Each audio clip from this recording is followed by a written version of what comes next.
husband, officer, and friend was killed because he did what we asked him to do. Countless officers lined the halls of this hallway after carrying him in and grieve for their brother, while praying with everything they have for the other. I am struggling to find the words to express the tragedy we are enduring. We're mourning and we're angry. The NYPD, New York City, all of us. As I stand here in Harlem Hospital tonight, a New York City police officer has lost his life, murdered, and another one is fighting for his life to survive. The pain their families are experiencing is not something anyone can put into words. The three officers who arrived at that scene were doing their job. They came to answer a call for service, what countless officers do every single day. They were listening to a mother who called needing help for her son. And as the officers were compassionately trying to provide aid to a 47-year-old man, he suddenly, without warning, opened fire on them. In a moment, a young 22-year-old life was ended, and another forever altered. Our department is hurting. Our city is hurting. It is beyond comprehension. I am not sure what words, if any, will carry the weight of this moment and what we are feeling. We have 4 times this month rushed to the scene of NYPD officers shot by violent criminals in possession of deadly, illegal guns. 4 officers, 5 officers shot. 1 fighting for his life in 4 incidents. And now tonight, 1 is dead. Our detectives will work to piece this together, but as they do that, every NYPD officer will once again place a black mourning band across their shield. I ask you to please pray for them. We had the privilege to pray with this family. I ask you to pray for them too. Please pray for our officer that lies in his hospital bed fighting for his life. And every single day appreciate the valor and sacrifice of the men and women of the NYPD. I'll ask Mayor Adams if he wants to say a few words.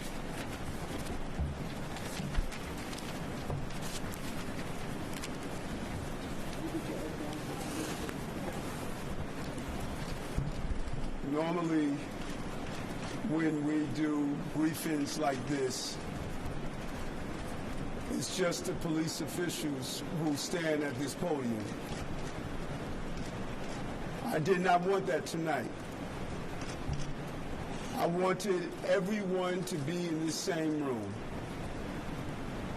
I wanted everyone to be here to understand. It is our city against the killers. It is our city against the killers.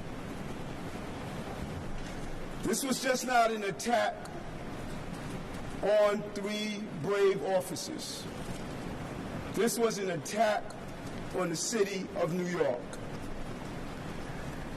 It is an attack on the children and families of this city.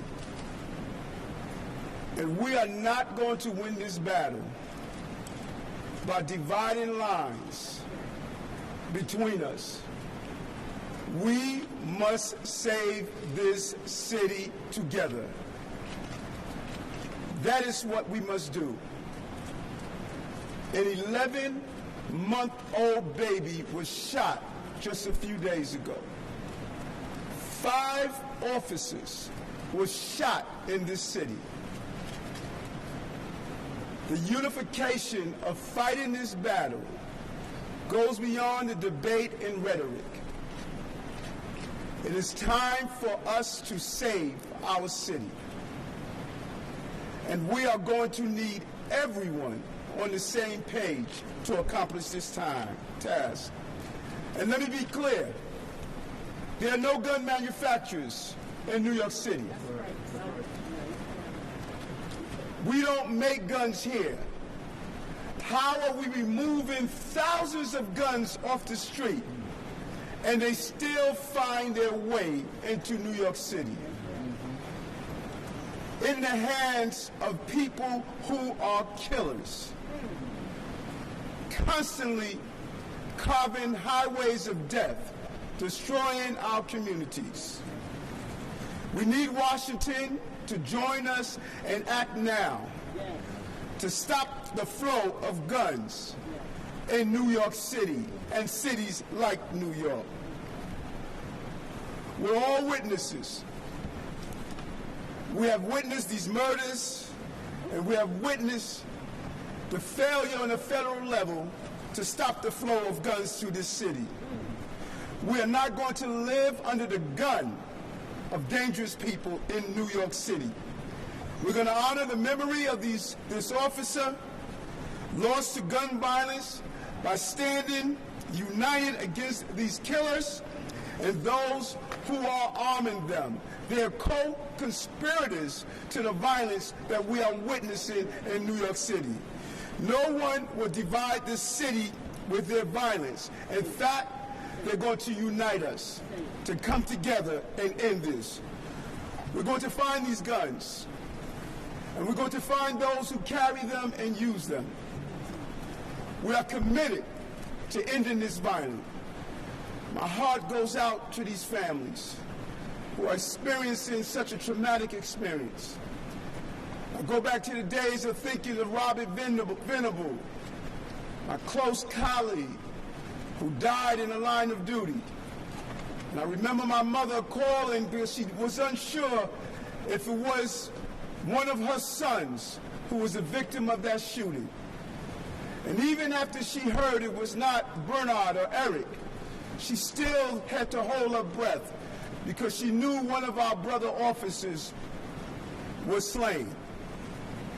And right now, every mother in this city feels the loss that this family is experiencing. We must commit ourselves to stop the debate and the dialogue and come together and realize a gun on our street is a threat to our safety. That's right. And we must do everything possible to remove that gun. And Commissioner, I thank you. I know how painful this is for you right now. And I thank these men and women who wore that uniform, wear the uniform that I wore. And countless number of times we had to go to hospitals and visit loved ones. We had to knock on doors and tell family members they lost their family to gun violence. And now you have to do it with one of your own. But I'm going to ask you something. No matter how painful this moment is, don't give up on these people in this city. Don't give up. Don't feel as though that they don't want you to do your job.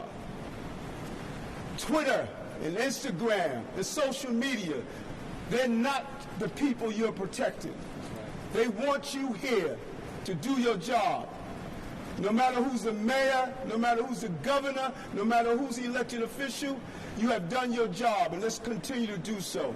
Let's protect the people of this city and not allow anger to get in our way of protecting those who are living with this violence every day. We are going to protect our city. That's our promise and commitment. It's a painful moment for us. Every time the commissioner and I had to visit a hospital, from January 1st, seeing an officer shot in the head, seeing an officer shot in the leg, on Staten Island, responding to a domestic dispute. It's a painful moment.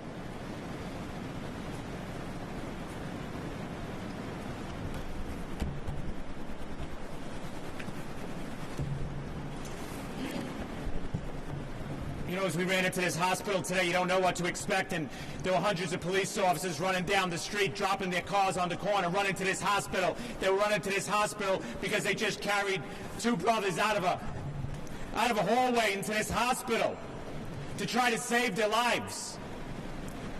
Hundreds and hundreds of police officers are standing here today because their hearts tell them they have to be here because they feel like they're alone. We got to end that here today. Our hearts are broken. We're in shock. Our knees are buckling.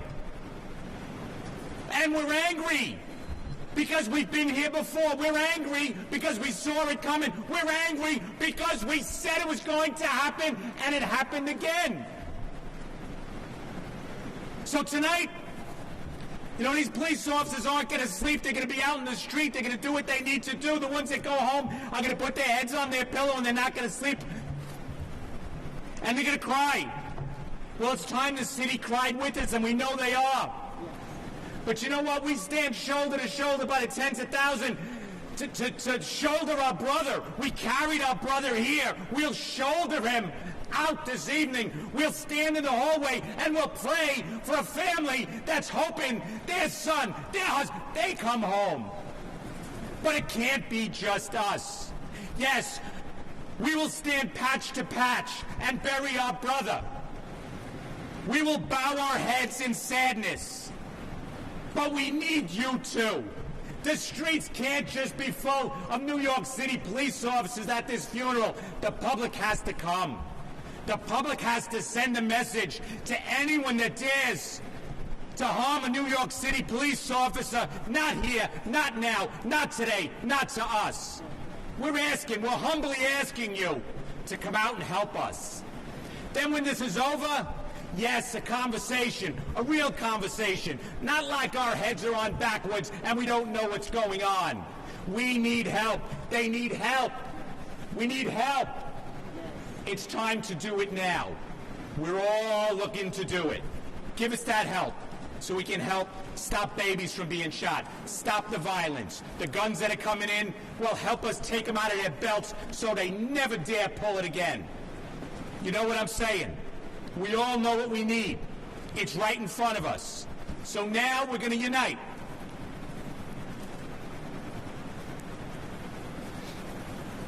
And we're going to carry a New York City police officer out of this hospital, and we're going to salute the best we can. We're going to do the best we can, and we're going to line the church in front of that church, synagogue, mosque, and do the best we can. But after that, conversation that's real. Laws that are real. Support that's real, not press conferences. Let's get voting and give us what we need. Thanks, God. See you on NYPD.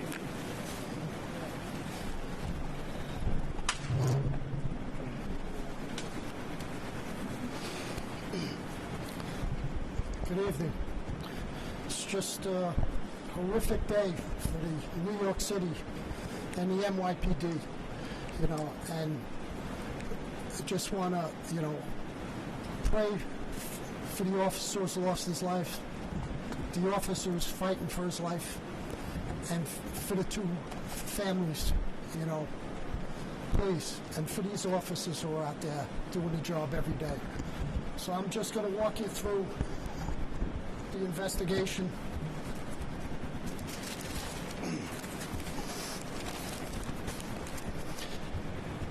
At 6:15 this evening, at 119 West 135th Street, apartment 1D, police officers from the 3-2 precinct arrived to a 911 call of a family dispute.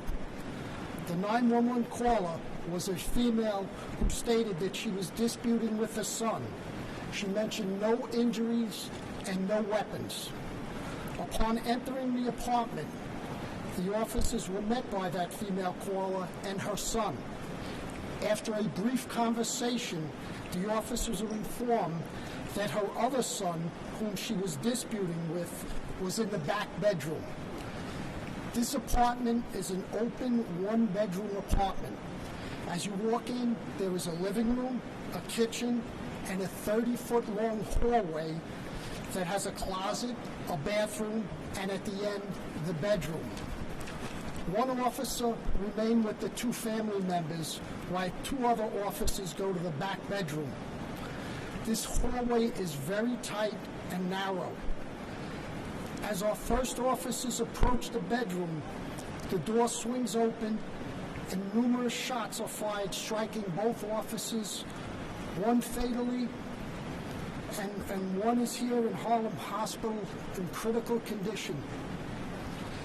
As the perpetrator's attempt to exit, he is confronted by our third officer, who fires 2 rounds, striking him in the right arm and head.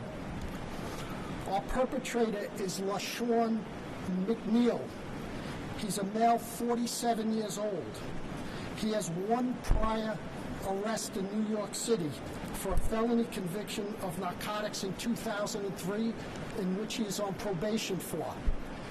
He has 4 arrests outside of New York City. 1 in South Carolina for an unlawful possession of a weapon in 1998. 1 for an assault on a police officer in Pennsylvania in 2002. A felony drug in 2003, and a misdemeanor narcotics in 2003 in Pennsylvania. Recovered at that scene is a Glock 45 high-capacity magazine, which holds up to 40 additional rounds. This weapon right here. That gun was stolen from Baltimore in 2017. We are working with our Joint Firearms Task Force and the local ATF to further trace this gun. This is a still active crime scene, and the investigation is continuing. We are working through why this brutal, senseless, and ambush of 2 of our police officers occurred. We're asking anyone in the community who has information to reach out to the 32nd Detective Squad or Crime Stoppers. And with that, I'd like to turn it over to the Police Commissioner for some final words. Say to my NYPD, our NYPD, your NYPD, thank you for what you do and what you face. This city appreciates it. I appreciate it. We all appreciate it. You are not alone. I support you in what you do. We are not going to answer your questions. We hope our prayers are answered. Good night. Thank you. Thank you, officers. Thank you. Thank you.